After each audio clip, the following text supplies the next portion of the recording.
Bonjour Magali. Bonjour Fabien. Alors aujourd'hui on a une recette qui semble assez exotique. Donc aujourd'hui je propose du mijoté de poisson au lait de coco qui vient de chez moi à Madagascar. Pour cette recette on va avoir besoin de poisson, de lait de coco, oignons, poivrons, 3 petites tomates, le jus de 2 citrons, ail, gingembre, sel et poivre. Et ton poisson alors, quelle quantité et quel type de poisson on peut prendre? Donc j'ai pris 1 kg de dos de cabillaud, mais vous pouvez choisir d'autres poissons, 6 tranches aussi, d'autres poissons à chair ferme comme thon, dorade, maquereau. Aujourd'hui nous avons du dos de cabillaud. D'accord. Donc on va découper le poisson en gros morceaux pour éviter que ça s'effrite pendant la cuisson. Pour l'étape de la macération, on va mettre les poissons dans un récipient. Et puis, on va rajouter le jus de citron, du sel, poivre. Et on va mélanger le tout pour que ça s'imprègne bien. Ok, on a terminé le mélange et ensuite? On va laisser reposer pendant une demi-heure à l'air libre. À l'air libre, très bien. Alors une demi-heure est passée, que fait-on de notre poisson? Donc on va faire dorer les poissons. Pour cela, on va réchauffer 2 cuillerées à soupe d'huile à feu vif.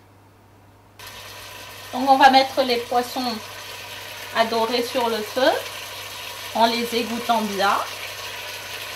Donc au bout de 2 minutes, on va les sortir, on va les réserver.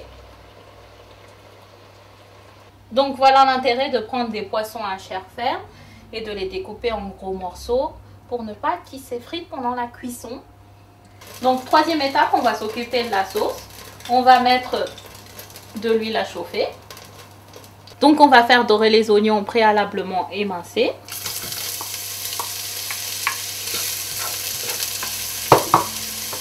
Avec les poivrons qui sont coupés en petits dés. Après on va rajouter les tomates. Et ne pas oublier de saler. Il nous reste les épices, est-ce que c'est le moment? Oui, on va rajouter 2 cuillères à café de gingembre et 2 cuillères à café d'ail. Une fois que les légumes sont bien rissolés, on va rajouter le poisson. Après avoir mis le poisson, on va rajouter le lait de coco. Tu peux le faire? Ok.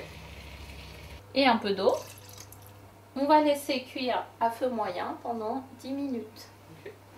On va pouvoir maintenant utiliser notre bocal qui a été lavé à l'eau savonneuse puis séché à l'air libre avec un joint passé à l'eau bouillante. Une fois le plat fini, on va le mettre dans le pot le parfait. Donc on va jusqu'au trait indiqué sur le bocal. Ok. On va nettoyer le rebord avec le sopalin. Et on referme le tout. On passe à la stérilisation de notre bocal. Donc on va utiliser une cocotte avec au fond un torchon pour éviter le contact. Nos bocaux doivent être bien calés, alors il faut utiliser pourquoi pas des bocaux vides, hein, et des torchons pour éviter qu'ils s'entrechoquent. Et on recouvre d'eau. Après 75 minutes de stérilisation, nous allons laisser refroidir le bocal le parfait. Après refroidissement, nous allons vérifier que la stérilisation s'est bien faite en l'ouvrant. Normalement, elle doit rester collée.